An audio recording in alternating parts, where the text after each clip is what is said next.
Assalamualaikum. Hai Sobat Sehat, kembali lagi di Infus Informasi Ibnu Sina bersama saya Sonia LK Amalia. Kali ini saya akan berbincang-bincang dengan salah satu karyawan yang terpilih menjadi karyawan teladan RSUD Ibnu Sina di tahun 2022, yaitu Bu Istanu. Assalamualaikum Bu Istanu, bagaimana kabarnya? Waalaikumsalam warahmatullahi wabarakatuh. Selamat siang Mbak Sonia. Iya. Jadi Sobat Sehat, Bu Istanu ini terpilih menjadi karyawan teladan di tahun 2022 ya Bu ya? Oh iya. Ya. Mungkin Bu Istanu bisa perkenalan dulu dengan Sobat Sehat. Ya, baiklah. Assalamualaikum warahmatullahi wabarakatuh. Halo Sobat Sehat semuanya. Semoga Sobat Sehat selalu diberikan kesehatan yang paripurna. Amin. Sobat Sehat, izinkan saya untuk memperkenalkan diri ya. Nama saya Estanu Hartini, dan sehari-hari saya biasa dipanggil dengan Bu Is. Kecuali hostnya ini yang biasanya panggil saya Tante Is, ini memang agak beda itu ya. Sobat Sehat, untuk sehari-hari saya bekerja di laboratorium patologi klinik sebagai penanggung jawab mutu, logistik, dan SDM. Sebagai seorang ATLM, ahli teknologi laboratorium medik, kami setiap harinya berkutat dengan darah, urin, feses, dan cairan tubuh lainnya. Itu sedikit perkenalan saya ya.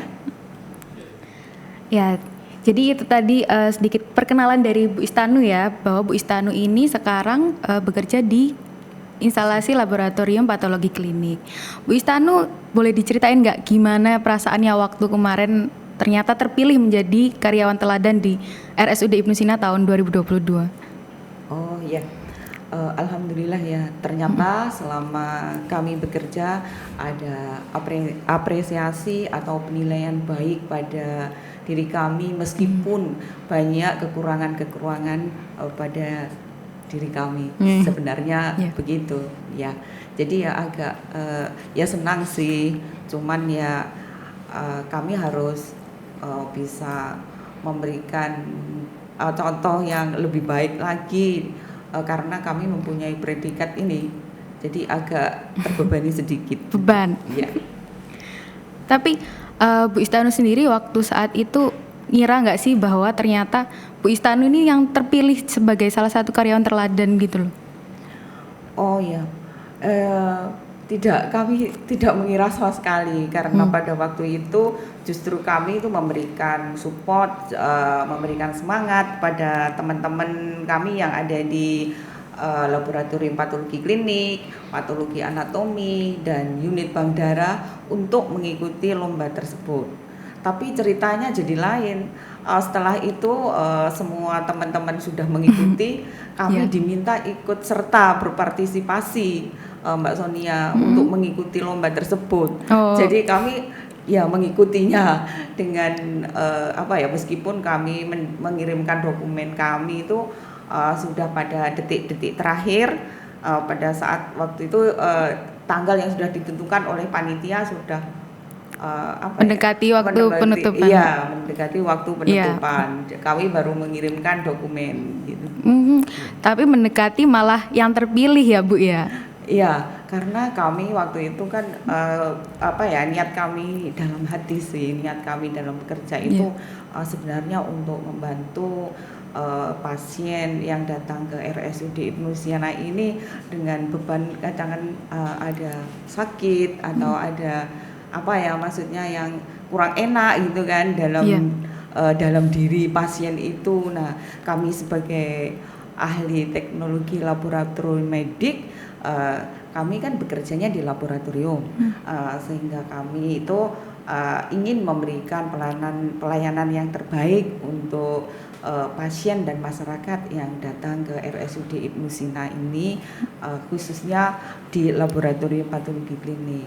Akan tetapi apabila di RSUD itu memberikan apresiasi atau penghargaan kepada kami sangat berterima kasih kepada RSUD Ibnu Sina. Ini sebagai motivasi ya bagi kami untuk bekerja lebih baik lagi ke depannya. Bu Istanu, kayaknya kalau mendengar ceritanya Bu Istanu tadi ini, pengalaman Bu Istanu di rumah sakit ini sudah cukup banyak ya. Bisa diceritakan sedikit nggak perjalanan karir selama di rumah sakit Ibnu Sina ini? Bu Istanu sudah bekerja berapa lama, terus bertanggung jawab atas apa saja di rumah sakit Ibnu Sina ini? Oh ya, baik.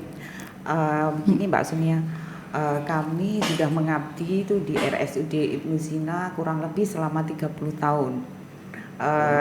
Pada awal kami bekerja di laboratorium patologi klinik ini masih sangat sederhana sekali, dengan peralatan yang sederhana, dengan jumlah kunjungan pasien yang datang juga terbatas, tidak berbeda ya dengan sekarang ini yang sangat banyak gitu ya. Kemudian laboratorium patologi klinik dengan seiringnya berjalannya waktu mengalami perkembangan yang sangat pesat dengan mempunyai alat-alat yang canggih dan pencatatannya pun sudah terintegrasi by system. Jadi dengan begitu pelayanan di laboratorium itu akan sedikit untuk human error atau kesalahan-kesalahan karena semuanya sudah terintegrasi by system tadi. Ya, dengan begitu laboratorium patologi klinik itu bisa memberikan pelayanan yang lebih cepat, tepat dan mempunyai presisi dan akurasi hasil pemeriksaannya yang sangat baik. Begitu. Kemudian pada tahun 2011 itu rumah sakit RSUD Ibnu Sina membuka satu unit layanan baru, yaitu unit bank darah rumah sakit, Mbak Sonia. Dari yang dikenal dengan BDRS itu ya.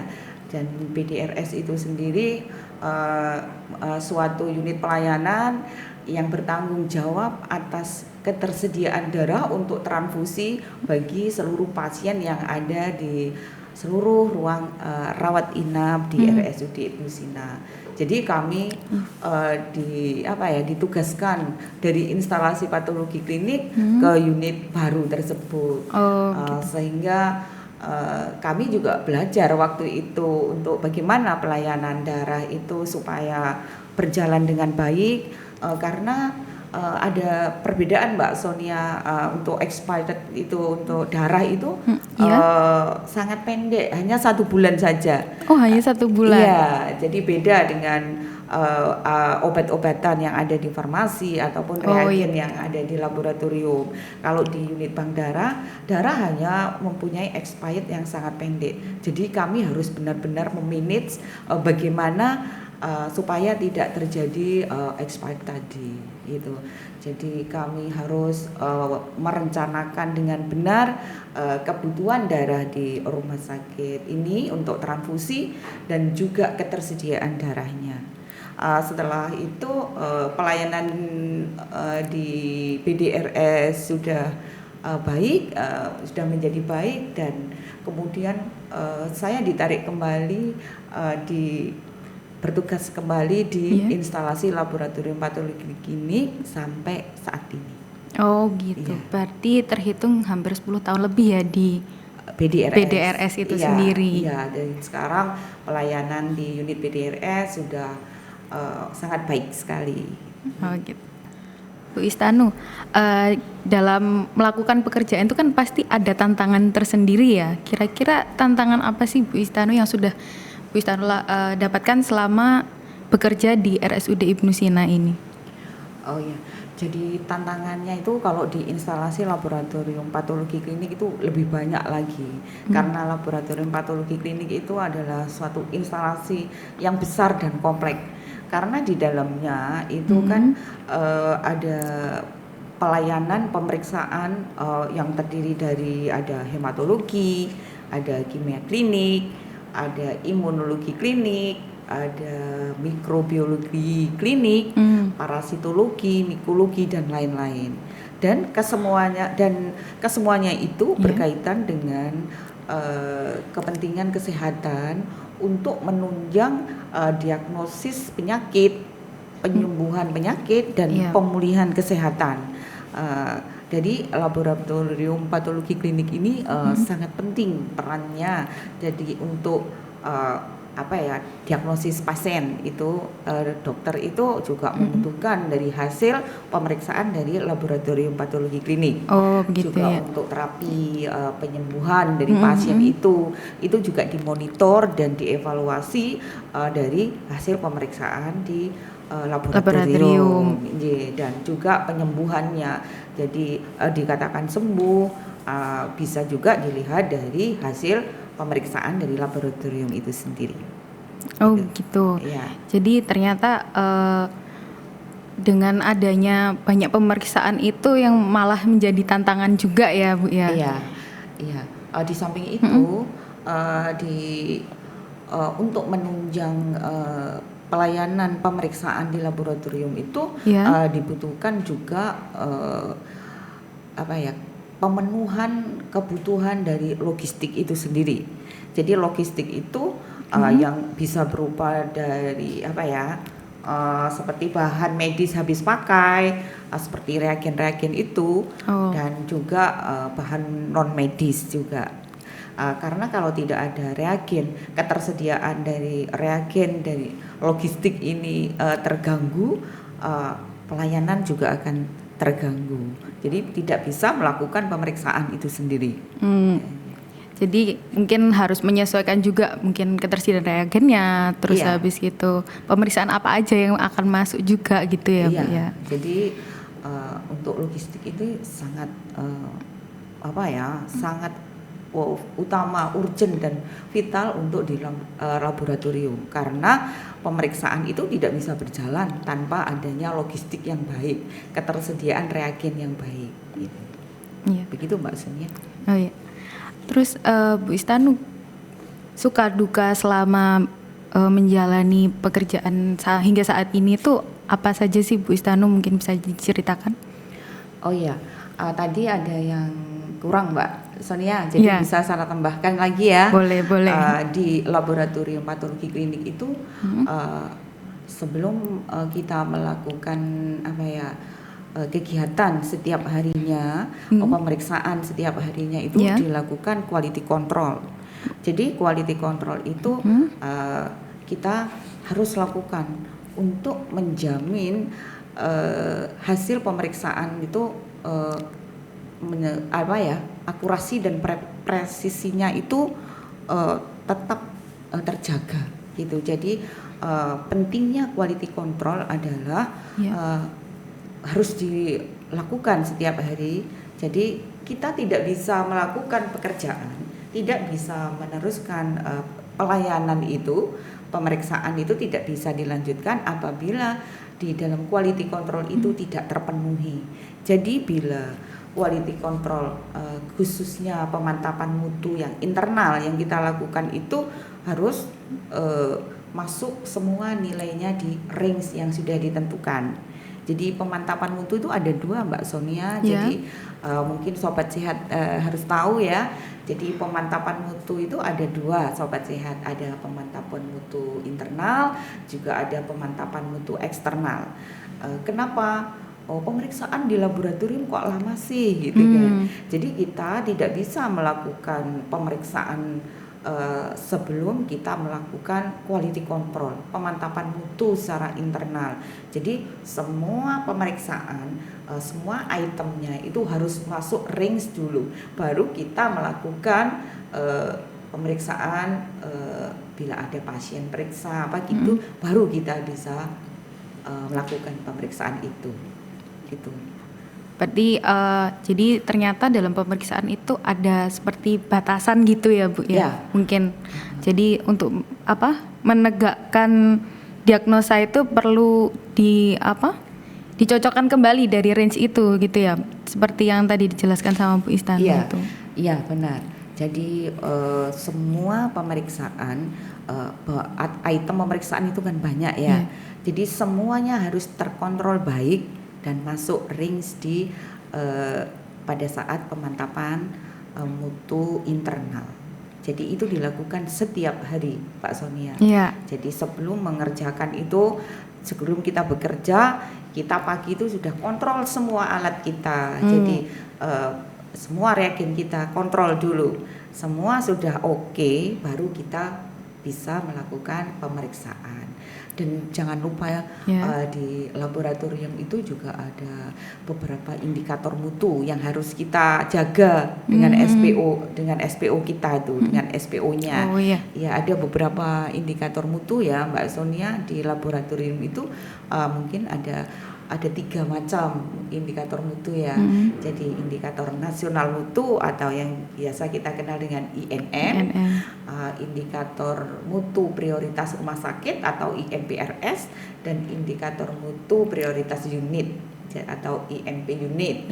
Wah, mungkin Mbak Sonia sudah paham ini karena ini terkait dengan indikator mutu. Tapi alhamdulillah di laboratorium patologi klinik semua indikator mutu yang ada di laboratorium sudah tercapai dengan sesuai dengan target yang sudah ditetapkan, dan akan menjadi tantangan bagi kami apabila salah satu di antara indikator mutu itu yang belum atau tidak mencapai target, dan kami melakukan RCA, root cause analysis, untuk mengetahui akar permasalahannya ada di mana, supaya kedepannya bulan berikutnya indikator mutu bisa tercapai sesuai dengan target yang ditetapkan. Mungkin seperti itu Mbak, tantangannya di laboratorium agak banyak nih.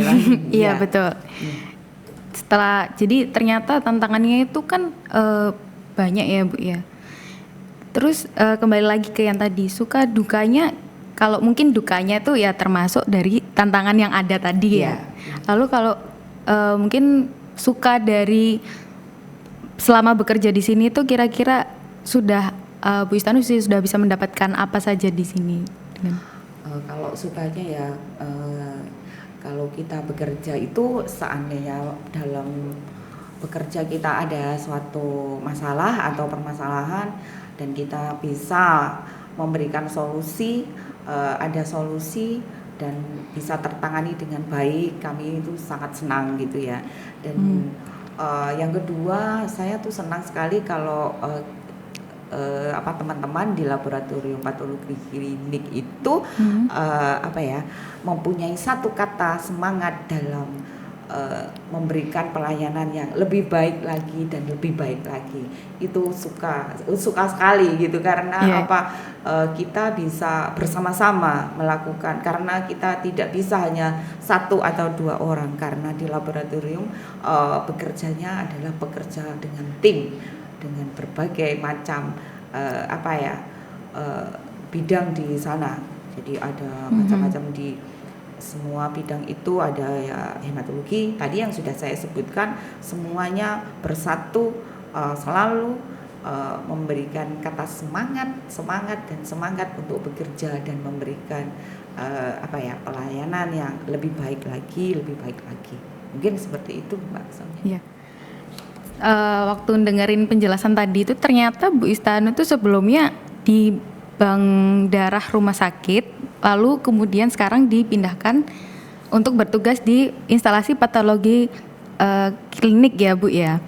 Kira-kira ada perbedaan nggak sih Bu cara kerja di bank darah rumah sakit ke instalasi patologi klinik ini? Oh ya, memang ada perbedaan ya Mbak Sonia. Karena kalau untuk di unit bank darah rumah sakit atau BDRS itu dengan SDM yang sedikit dan dengan jumlah parameter pemeriksaannya juga terbatas, kami lebih mudah untuk mengontrol dan mengendalikan daripada di instalasi laboratorium patologi klinik yang mempunyai SDM yang sangat banyak. Terus kemudian pelayanan pemeriksaannya juga sangat banyak sekali, bahkan ada ratusan Mbak Sonia di laboratorium itu, pemeriksaan macam dan ragamnya. Jadi kami harus memberikan upaya lebih untuk memanage di laboratorium itu. di mana di situ ada pelayanannya, terus ketersediaan dari reagennya, kemudian ada mana-mana yang harus diperbaiki, dan mana-mana yang harus ada pengembangan pelayanan di laboratorium tersebut. Jadi laboratorium itu harus mungkin harus ada pengembangan pelayanan, Mbak Sonia. Jadi untuk apa ya? Untuk menjadikan lebih baiknya lagi laboratorium dalam memberikan pelayanan kepada masyarakat dan pasien.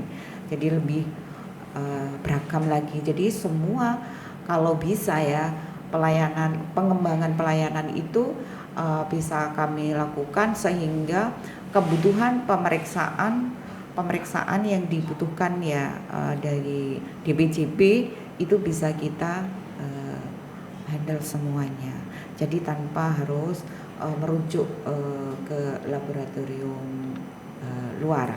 Memang kami ada Mbak Sonia, di laboratorium itu ada laboratorium rujukan.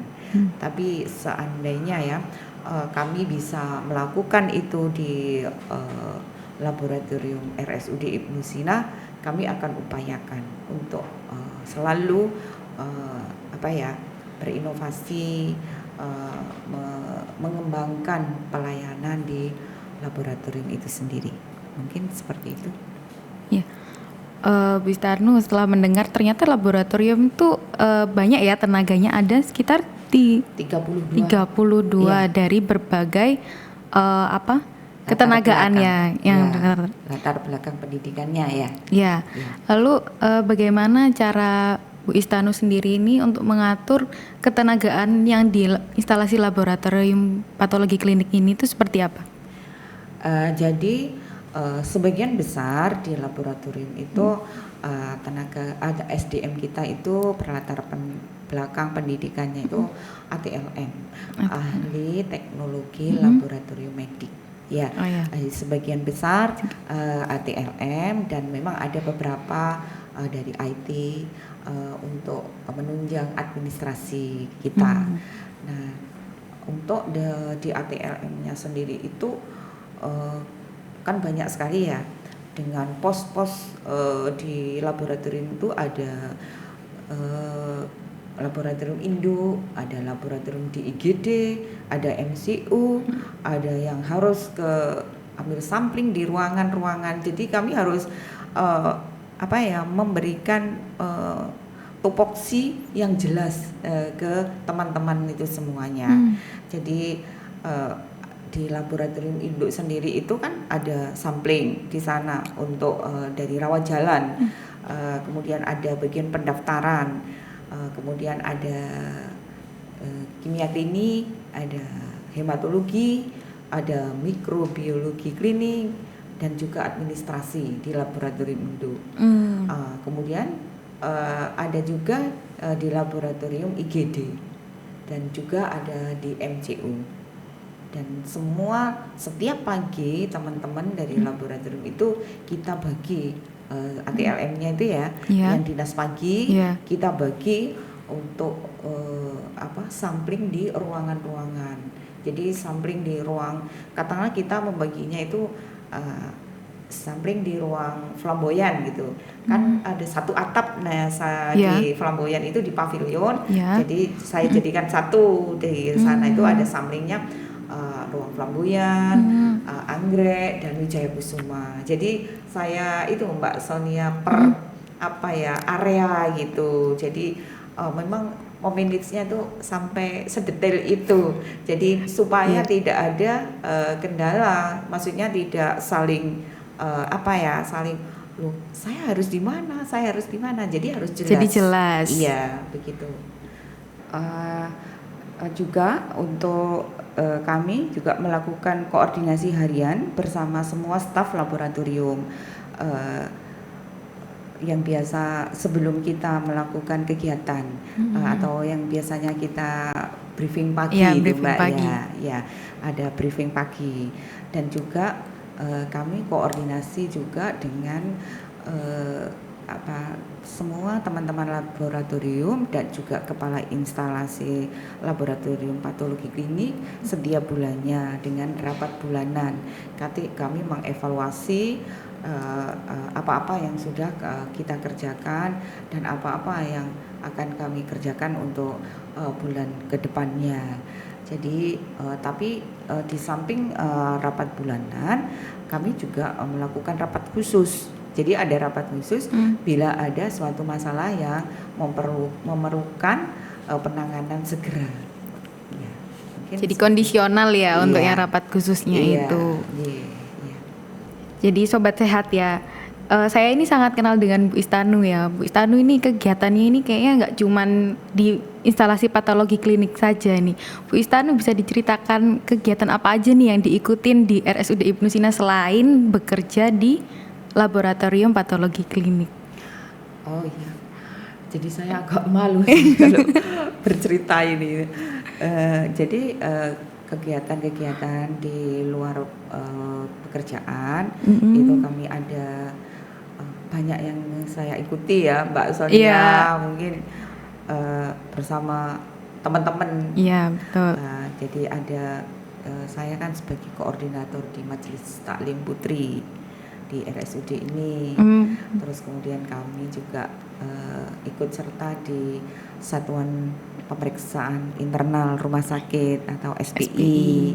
Dan juga sekretaris di Dharma Wanita Persatuan RSUD Ibnu Sina dan banyak kegiatan sosial keagamaan terutama di RSUD ini. Berarti aktif sekali ya Bu Istanu ini, mungkin selain di kegiatan kantor pun Bu Istanu juga aktif di kegiatan selain pekerjaan di RSUD Ibnu Sina ini. Kira-kira pengalaman yang paling berkesan waktu mengikuti kegiatan itu apa aja sih Bu Istanu? Jadi semua memberi kesan yang positif ya bagi saya, karena kita bisa belajar memahami karakter dari banyak orang. Terus kita bisa menambahkan ilmu dari kegiatan-kegiatan yang kita ikuti, yang selama ini mungkin kita tidak mengetahui menjadi tahu. Ya, seperti di SPI ya, Satuan Pemeriksaan Internal, itu sebelumnya saya juga tidak pernah terlibat di dalam tim itu. Sekarang menjadi sekretaris di tim SPI itu. Jadi saya mau tidak mau harus belajar. Jadi itu Mbak Sonia, pengalaman saya mengikuti banyak kegiatan itu. Ya Bu Istanu, sebelum kita mengakhiri perbincangan kita kali ini, kira-kira ada kiat atau tips yang bisa dibagikan untuk kami sebagai karyawan RSUD Ibnu Sina lain ataupun Sobat Sehat yang lainnya mungkin ya di rumah ingin tahu apa aja sih tips untuk selalu menjadi karyawan yang terbaik, atau sekarang kan apalagi Bu Istanu yang terpilih menjadi karyawan teladan di RSUD Ibnu Sina. Ya, sebenarnya tips ini tidak hanya untuk kita sebagai bisa menjadi karyawan teladan atau apa. Jadi tips ini harus kita punyai di semua pegawai dan Sobat Sehat semua. Kemudian kita bekerja itu harus dengan sepenuh hati, ikhlas, dan menikmati di setiap prosesnya, dan menganggap semua tugas yang diberikan kepada kita itu adalah suatu amanah, dan itu akan kita pertanggungjawabkan di dunia dan akhirat. Mungkin itu Mbak Sonia tipsnya. Gitu ya. Jadi mudah-mudahan kita semua bisa belajar banyak dari apa yang sudah disampaikan sama Bu Istanu dalam perbincangan kita kali ini ya. Kuncinya adalah ikhlas tadi ya. Terima kasih Sobat Sehat yang telah menonton hingga akhir. Sampai ketemu di episode selanjutnya. Wassalamualaikum warahmatullahi wabarakatuh.